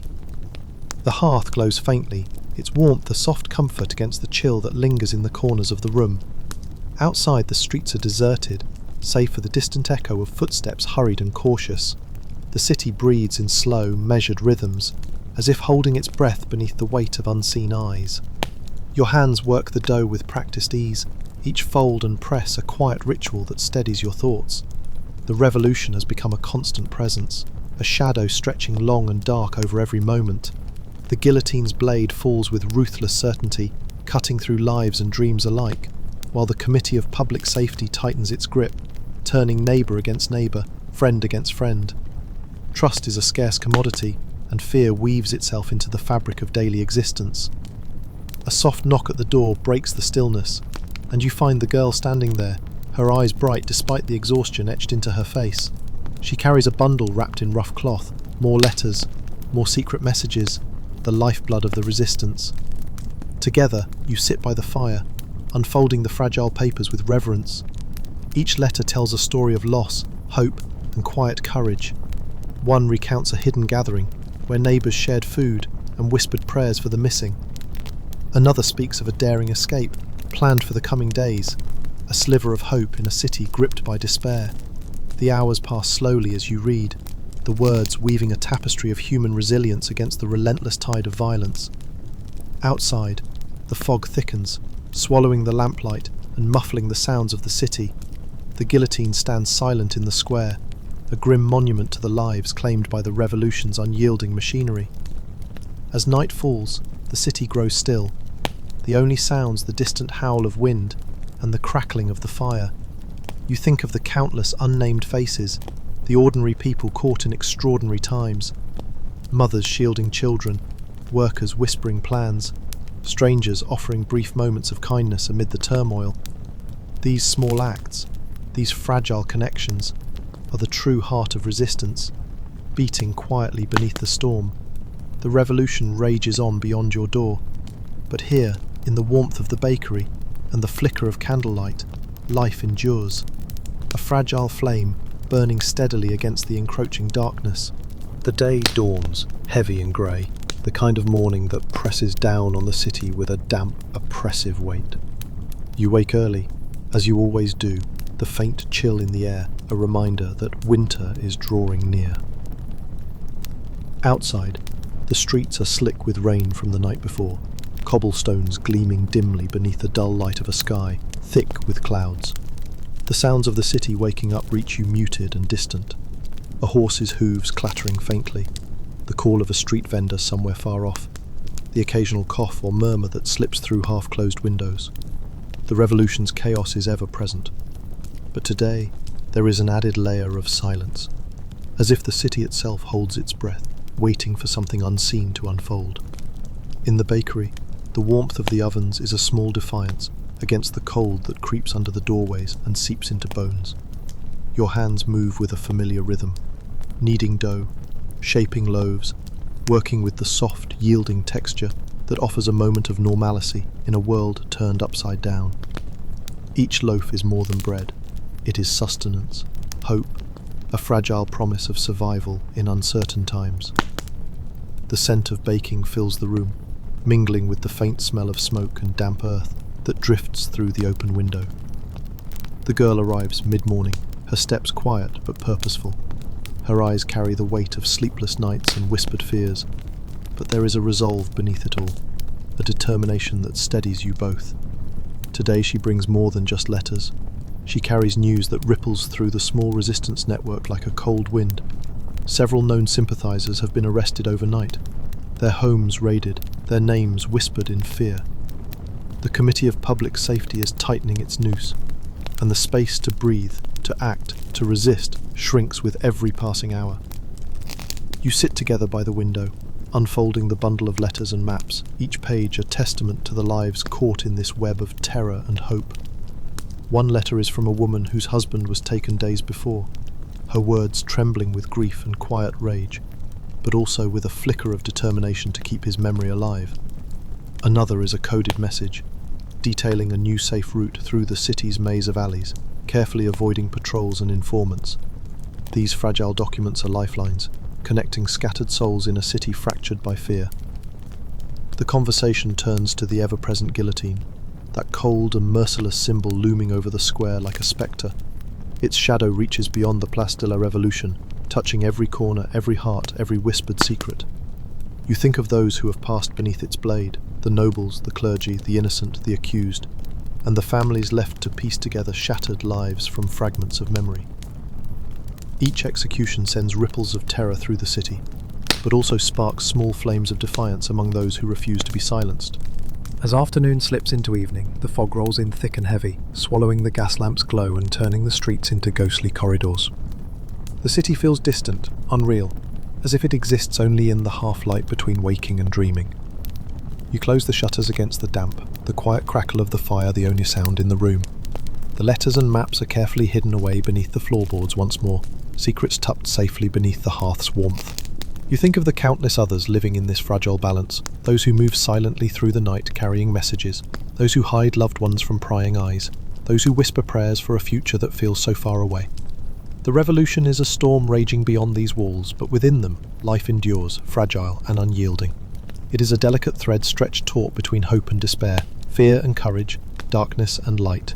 And in this quiet endurance, you find a measure of strength, a promise that even when the world seems lost, the stories of those who lived, who loved, who resisted, will not be forgotten. The dawn breaks slowly, a pale grey light filtering through the thin curtains, casting long shadows across the worn wooden floorboards. Outside, the city is shrouded in a fragile stillness, the usual bustle of early morning tempered by the thick fog that curls like a ghost through the narrow streets.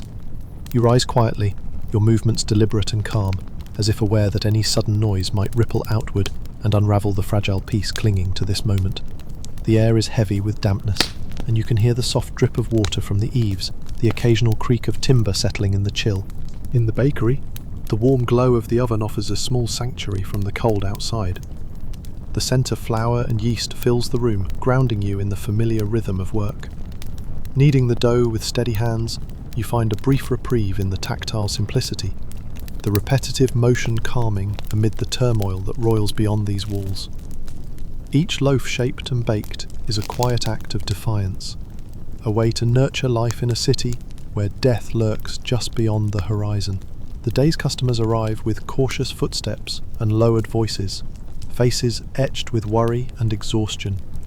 You see the tension in their eyes, the furtive glances exchanged as they whisper of rumours and disappearances.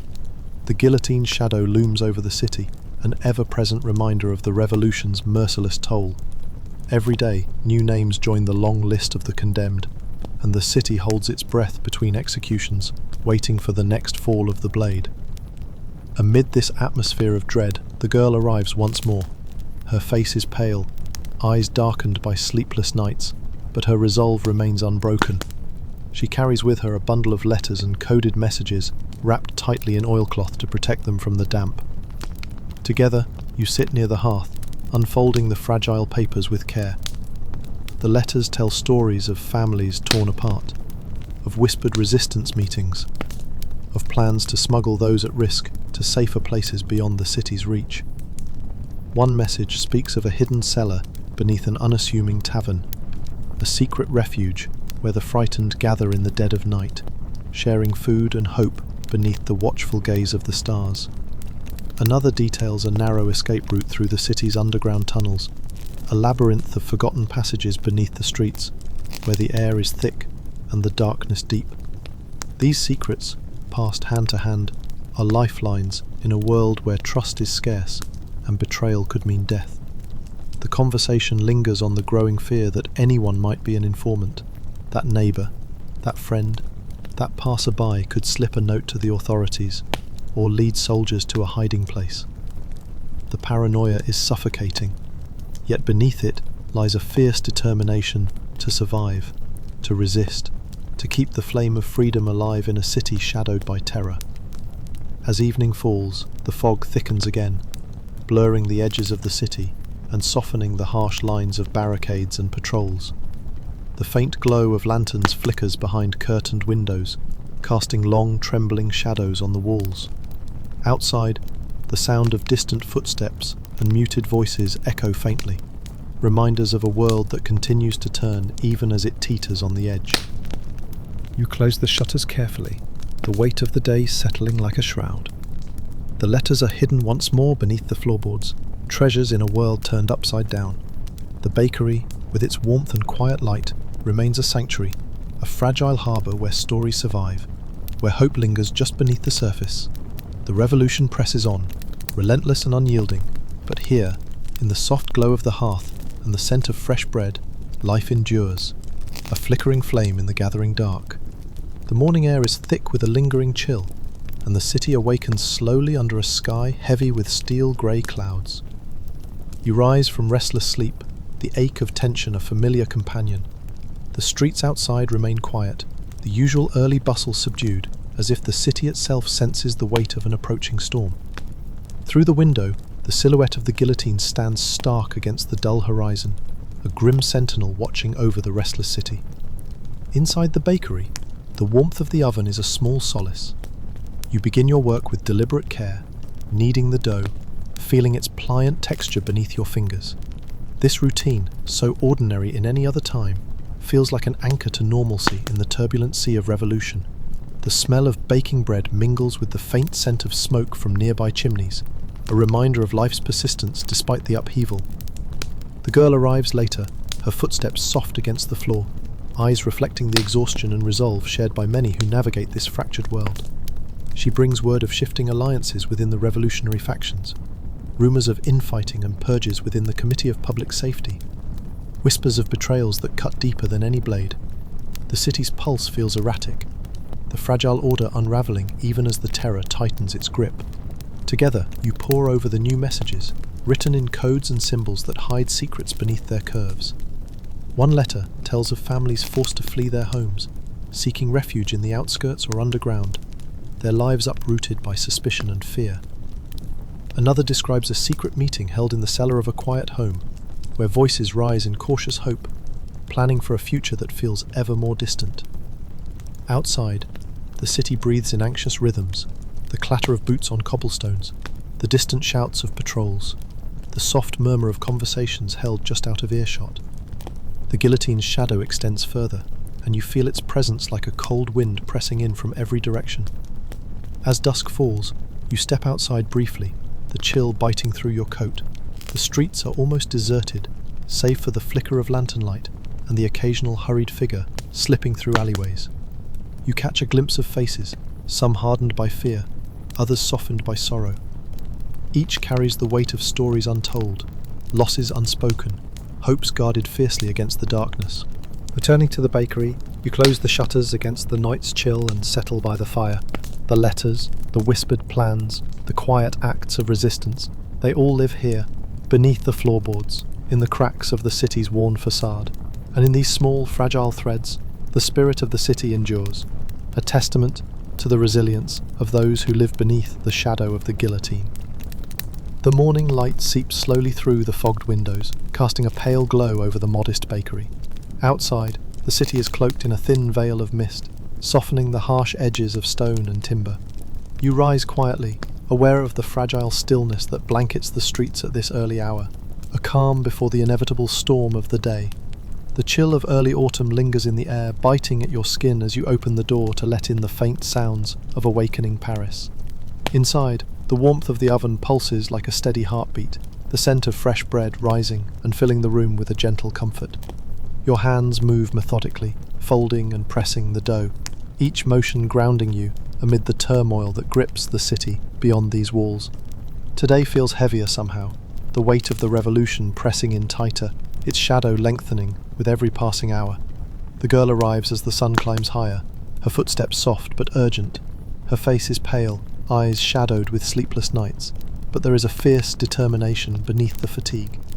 She carries with her a bundle of letters and coded notes, whispers of plans and warnings, messages passed in secret to keep hope alive. Together, you spread them out on the wooden table, the fragile papers telling stories of families torn apart, of safe houses hidden in plain sight, and of daring escapes through winding alleyways.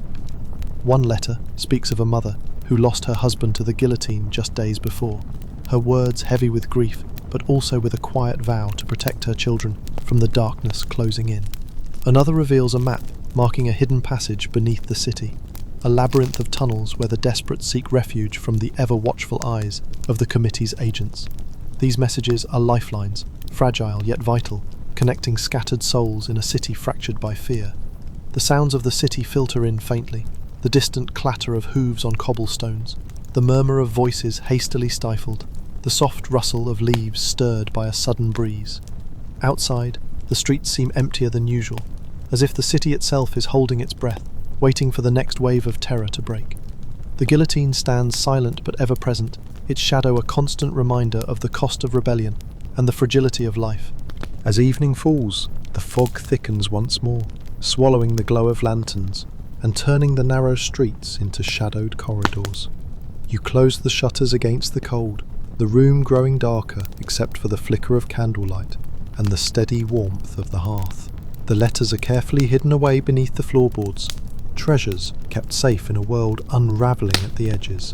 In this quiet sanctuary, amid the scent of bread and smoke, you feel the fragile pulse of resistance, small acts of courage and kindness, woven together like threads in a tapestry. The revolution rages beyond these walls, but here life persists, delicate and unyielding, a flicker of light in the gathering darkness. The dawn breaks quietly, muted by thick clouds that hang low over the city, casting a sombre light upon the rooftops and winding streets. You rise with the early chill, still clinging to the air, the weight of the night's restless dreams lingering as you move through the familiar routine of the bakery. The scent of damp earth and wood smoke drifts faintly through the cracked window panes, mixing with the ever-present aroma of flour and yeast. Outside, the city is slow to stir, as if reluctant to face another day under the watchful eyes of the revolution's relentless machinery. Your hands move steadily, folding and shaping the dough with a practiced grace, each motion a quiet anchor in a world unravelling. The warmth from the oven spreads softly, a gentle resistance against the cold that presses from outside. You think of the city beyond these walls, the barricades, the patrols, the ever-present tension threading through every whispered conversation.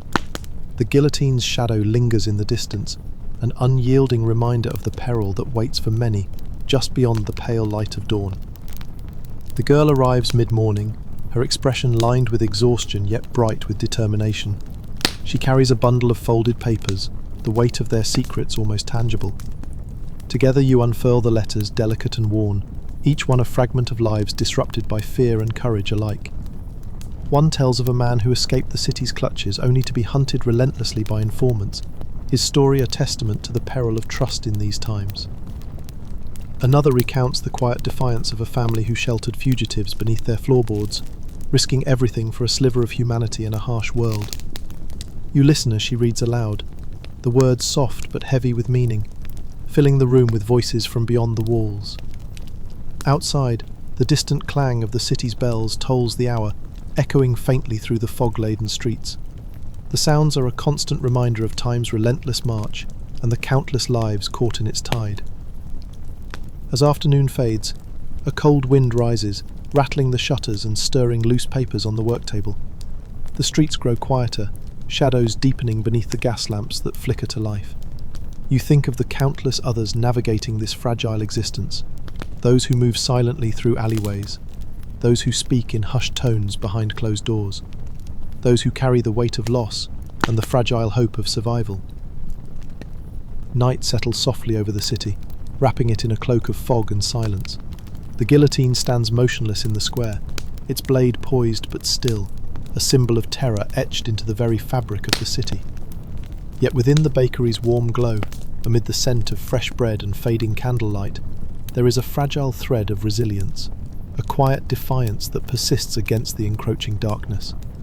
The morning light filters weakly through the thin curtains, casting a muted glow over the bakery's worn wooden floor. The chill in the air lingers from the night, threading through the cracks in the walls and settling into the bones of the city. You move quietly, your breath visible in the cold as you prepare the hearth for the day ahead. Outside, the fog hangs heavy and low, swallowing the outlines of buildings and twisting the streets into shadows. It's the kind of morning that feels suspended in time, caught between the past's fading echoes and the uncertain weight of what is yet to come. The scent of damp earth and stale leaves drifts through the open window, mingling with the familiar aroma of flour and rising bread. Your hands, practiced and steady, begin the familiar ritual, kneading, folding, shaping. Each movement is deliberate, a small act of order in the chaos that spills beyond these walls. The revolution's tremors pulse through the city, a constant, uneasy heartbeat beneath the fragile surface of everyday life. The girl arrives as the sun climbs higher, her eyes tired but resolute. She carries with her a bundle of letters, each carefully folded and marked with secret signs known only to the trusted few. Together, you lay them out on the worn wooden table, the fragile papers whispering stories of loss, courage, and quiet resistance. One letter tells of a family torn apart when the father was seized in the night, dragged away without trial or explanation. Another speaks of a network of safe houses scattered across the city, places where those hunted by the revolutionaries can find brief sanctuary and a moment of peace. Outside, the sounds of the city are muted but persistent. The distant clatter of boots on cobblestones, the hushed conversations of those who dare to gather in small groups, the faint tolling of church bells marking time in a city on edge. The guillotine remains ever present, its dark silhouette a silent witness to the lives claimed and the fear that spreads like wildfire through the streets. As afternoon drifts into evening, the fog thickens, swallowing the lamplight and softening the sharp edges of the world. The cold presses in, and the bakery becomes a refuge from the encroaching darkness. You close the shutters against the night and sit by the fire, the flickering flames casting shadows that dance on the walls like restless memories. The letters are tucked safely away beneath the floorboards, secrets hidden beneath the hearth's steady warmth. In this quiet space, surrounded by the scent of bread and smoke, you feel the fragile pulse of hope that persists despite the terror. The revolution's storm rages outside, but here, life clings stubbornly to its flickering flame, a testament to the resilience of those who endure, who resist, who dream of a future beyond the guillotine's shadow. The first light of dawn seeps faintly through the cracks in the shutters, casting long, muted shadows across the worn wooden floor. The air inside the bakery is still and cool, carrying the faint scent of yesterday's bread and lingering smoke from the dying embers of the hearth. Outside, the city is cloaked in a heavy mist that blurs the edges of rooftops and narrows the view to little more than the cobblestone street directly before the door. You move slowly, every step measured and soft, as though even the slightest noise might ripple through the quiet and awaken the ever-watchful eyes that haunt the city's corners. The streets are empty this early, save for a few figures huddled beneath threadbare coats, their faces obscured by scarves and hats pulled low against the cold. The usual sounds of carts and chatter are swallowed by the fog, leaving a heavy silence punctuated only by the distant toll of a bell marking the hour. It is a morning weighed down by uncertainty, where even the familiar seems strange under the pall of the revolution's shadow. Inside, the oven begins to warm, its soft glow a comforting pulse against the chill that clings to the room.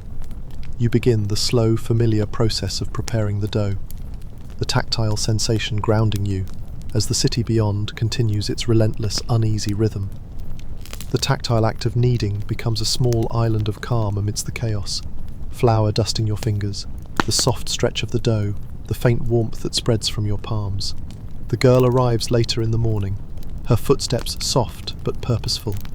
Her eyes carry the tiredness of sleepless nights, but also a quiet fire of resolve. She brings news, wrapped in coded letters and whispered warnings. Reports of new arrests, of neighbours disappearing in the dead of night, of increased patrols and growing suspicion even among allies. The revolution's ferocity is sharpening, and the fragile networks of resistance are forced ever further into the shadows. Together, you pore over the letters, tracing routes through the city's maze of alleyways and hidden tunnels. One message describes a secret meeting held in the basement of a seemingly abandoned building, where those who dare to dream of a future beyond the terror gather to share news and plans. Another details the tragic fate of a friend captured and condemned, their final words carried in a letter smeared with tears and blood. Each story is a thread in the complex tapestry of fear and courage that defines this fractured time. Outside, the fog thickens as the day wears on, swallowing the gas lamp's flickering light and turning the streets into darkened veins through which danger pulses unseen. The city feels fragile, like a glass sculpture poised on the edge of shattering. The guillotine waits in the square, silent and merciless, its presence a constant reminder of the cost of rebellion and the price of freedom. As night falls, the bakery becomes a refuge, a small hearth in the darkness, where the scent of fresh bread and the soft crackle of fire offer a fragile comfort. The letters are tucked away beneath the floorboards once more, hidden secrets in a world where trust is scarce, and every shadow may conceal a threat. Within these walls, life clings stubbornly to hope. The revolution may rage beyond, but here, in the quiet glow of candlelight and the warmth of bread, the human spirit endures, resilient, fragile, and unbroken. The morning arrives slow and heavy, wrapped in a thick mist that settles over the city like a soft grey blanket. You wake with a dull ache behind your eyes, the kind that comes from nights spent listening to the distant cries and muffled footsteps that echo through the narrow streets.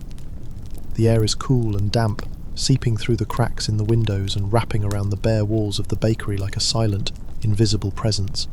You rise quietly, the familiar routine of preparing the day's bread a small comfort against the growing unrest that hangs thick outside. The oven's gentle warmth spreads slowly, casting flickering shadows that dance along the cracked plaster and faded wood. You knead the dough with steady hands, feeling the soft, pliant texture beneath your fingers, a tangible reminder of life's persistence, even in the darkest times. The scent of flour and yeast fills the room, mingling with the faint trace of smoke from the hearth, grounding you in a moment of calm amid the city's turmoil. The girl arrives mid-morning, her footsteps light but carrying the weight of too many sleepless nights. Her eyes hold a tired determination, a silent promise that despite everything, they will not give in to despair. She carries a bundle of letters, worn and creased from being folded and unfolded countless times, each one a fragile thread connecting the scattered pieces of a city tearing itself apart. Together, you unfold the papers carefully, reading the coded messages that speak of escapes planned under the cover of darkness, of families torn apart but refusing to lose hope, of secret safe houses hidden in plain sight. One letter tells of a neighbour arrested without warning, taken in the night by men with cold eyes and sharper blades. Another reveals a narrow escape through the city's labyrinthine sewers, where damp walls and choking air are traded for the chance to live another day. These stories, whispered and shared in shadows, form the fragile lifelines that hold the resistance together against the ever-tightening grip of fear. Outside, the city moves with a tense, measured rhythm. The occasional shout, the distant sound of marching feet, the soft rustle of cloaks as people hurry past in search of safety. The guillotine stands silent but menacing in the square, its dark form a stark reminder of the fate that awaits those caught in the revolution's unforgiving machinery. As the sun dips low and the evening fog creeps back in, you close the shutters and settle by the fire, the room illuminated by the warm glow of candlelight. The letters are hidden beneath the floorboards once more, secrets tucked away like fragile treasures in a world unravelling at the edges. Here, in this quiet refuge filled with the scent of bread and smoke, life holds on, a delicate flame burning against the dark. The day dawns grey and overcast, the thick clouds pressing low over the city like a suffocating shroud. You wake slowly, the soft creak of floorboards beneath your feet barely disturbing the fragile silence that fills the bakery. Outside, the streets are damp from overnight rain, the slick cobblestones reflecting the muted light in faint, shimmering patches. A chill clings to the air, seeping through the gaps in the windows, weaving through the narrow alleys like a quiet whisper of unease. The city feels withdrawn today, holding its breath beneath the heavy sky, as if waiting for the next tremor in the long quake of revolution. Inside, the familiar warmth of the oven is a small beacon against the cold. You move through the motions of your work with deliberate care, kneading the dough slowly, feeling its texture shift and soften beneath your fingers. The smell of rising bread fills the room, comforting and steady amid the shifting chaos beyond the walls. This routine, so ordinary, so grounding, is a tether to normalcy, a quiet rebellion against the uncertainty that gnaws at the edges of every day. The girl arrives as the morning stretches on, her eyes shadowed but determined. She carries a bundle of letters, folded and marked with the secret signs of trusted networks, each one a fragile thread weaving together the scattered acts of defiance and survival that pulse beneath the city's surface. Together you spread them out on the table, reading tales of whispered plans, narrow escapes, and the quiet courage of those who refuse to be broken. One letter speaks of a man who was taken from his home in the dead of night, a casualty of suspicion and paranoia, his family left to face an uncertain future. Another recounts a daring smuggling of food and medicine to prisoners held just beyond the city's walls, risking everything for a spark of hope. These stories carry a weight far beyond the words on the page, a testament to the fragile humanity that endures amid the storm. The sounds of the city are distant but constant, a murmur of voices, the occasional clatter of boots on stone, the soft rustle of fabric as figures hurry through shadowed streets. The guillotine looms in the distance, a silent sentinel of judgment and fear, its presence a sharp reminder of the price paid for resistance and rebellion. As evening falls, fog curls through the narrow streets, swallowing the gas lamps' flickering light and softening the harsh edges of the world. You close the shutters against the cold and settle near the fire, the flickering flames casting long, wavering shadows across the room. The letters are hidden once more beneath the floorboards, kept safe in this small sanctuary of warmth and quiet resolve. Here, in the soft glow of candlelight and the scent of fresh bread, life persists, a fragile, unyielding flame burning steadily in the gathering darkness. The morning light filters through a sky heavy with low clouds, casting a soft, muted glow over the quiet city. The streets are slick with rain from the night before, the cobblestones glistening faintly under the pale light. You rise slowly, feeling the lingering chill that settles deep into the bones after the damp night. The bakery is still, save for the faint crackle of embers in the hearth and the occasional creak of wood settling. Outside, the fog drifts through the narrow alleys like a ghostly veil, softening the sharp outlines of buildings and swallowing the distant sounds of the city. You move with deliberate calm, your hands familiar with the rhythm of kneading and shaping dough, the soft resistance beneath your fingers a steadying presence. The warmth from the oven grows steadily, a small beacon against the cold that creeps in through every crack and seam. The air inside is filled with the comforting scent of yeast and flour, a fragile reminder of life's persistence amid the turmoil that swirls just beyond the walls. The girl arrives mid-morning, her face pale but resolute, eyes darkened by worry yet shining with quiet determination. She carries a bundle of letters, their edges worn from being handled and hidden countless times. Together, you unfold them carefully, reading stories etched in hurried, careful script, accounts of narrow escapes through secret passages beneath the city, of families torn apart but clinging to hope, of whispered plans exchanged in the flickering shadows of safe houses.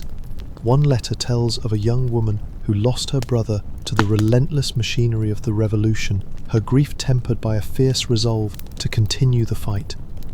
Another describes a group of neighbours risking everything to smuggle food and medicine to those imprisoned without trial, acts of quiet heroism that pulse beneath the city's surface. These letters are fragile lifelines, fragile but vital connections, weaving a tapestry of resilience and resistance in a world consumed by fear. Outside, the city breathes with a cautious rhythm, the distant clatter of boots on wet cobblestones, the hurried murmur of voices suppressed beneath heavy cloaks, the soft rustle of leaves stirred by a cold breeze. The guillotine stands silent but looming, its stark silhouette a constant chilling presence in the city square. Its blade gleams faintly in the shifting light, a grim reminder of the cost borne by those who dare to challenge the tides of power. As dusk falls, the fog thickens once more, swallowing the glow of lanterns and turning the streets into shadowed mazes where danger lurks unseen. You close the shutters against the cold night and settle near the fire, the flickering flames casting a warm golden light that dances softly on the walls. The letters are hidden beneath the floorboards again, precious secrets tucked away in this fragile sanctuary. Here, amid the scent of bread and smoke, life endures, a small, steady flame burning quietly against the darkness. The morning dawns slowly, heavy with a lingering mist that wraps the city in a soft grey embrace. You awaken to the muted sounds of distant footsteps and the faint tolling of bells, their echoes threading through the narrow alleys like a whispered warning. The air is cool and damp, carrying the subtle scent of rain-soaked earth and the faintest trace of smoke from far-off chimneys. Inside, the bakery, the hearth's ember glows dimly, casting long shadows across the worn floorboards. You move with careful purpose, feeling the familiar textures of flour and dough beneath your hands, grounding you in a world that shifts unpredictably outside these walls. The day begins with quiet diligence, the slow folding of dough, the gentle coaxing of warmth from the oven, the rhythmic rise and fall of breath in a room that feels both refuge and prison. The city beyond is alive with tension, its streets pulsing with the footsteps of soldiers and citizens alike, each step a reminder of the fragile balance between order and chaos. You think of the countless others who navigate this delicate dance, the whispered conversations behind shuttered windows, the hurried glances exchanged beneath gas lamps, the ever-present shadow of the guillotine looming over every life. The girl arrives mid-morning, her expression weary but resolute, clutching a bundle of letters that bear the marks of hurried passage and secret meetings. Together you unfold the fragile pages, tracing the stories inscribed in tight, careful script. The narrow escapes, the silent acts of courage, the aching losses that ripple through families torn apart by suspicion and fear. One letter recounts a neighbour's desperate flight through hidden tunnels beneath the city, fleeing the ever-watchful eyes of informants. Another speaks of a mother who risks all to keep her children safe, weaving tales of survival amid the relentless tide of revolution. Outside, the city's pulse quickens as afternoon fades into evening. The fog thickens, swallowing the glow of lanterns and softening the edges of stone and timber. Voices are muffled, footsteps cautious, as if the city itself holds its breath beneath the weight of what is yet to come. The guillotine stands silent but omnipresent, its dark silhouette etched against the fading light, a stark emblem of justice and terror intertwined. As night falls, you close the shutters against the creeping cold and settle beside the hearth, the flickering flames casting a gentle glow that warms the room and softens the day's harsh edges. The letters are carefully hidden beneath the floorboards, secret threads woven into the fabric of a city struggling to hold itself together.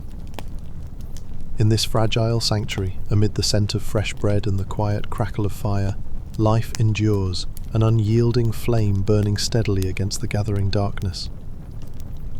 The city awakens slowly under a sky heavy with muted light, the early morning mist curling softly through the narrow streets like a gentle sigh.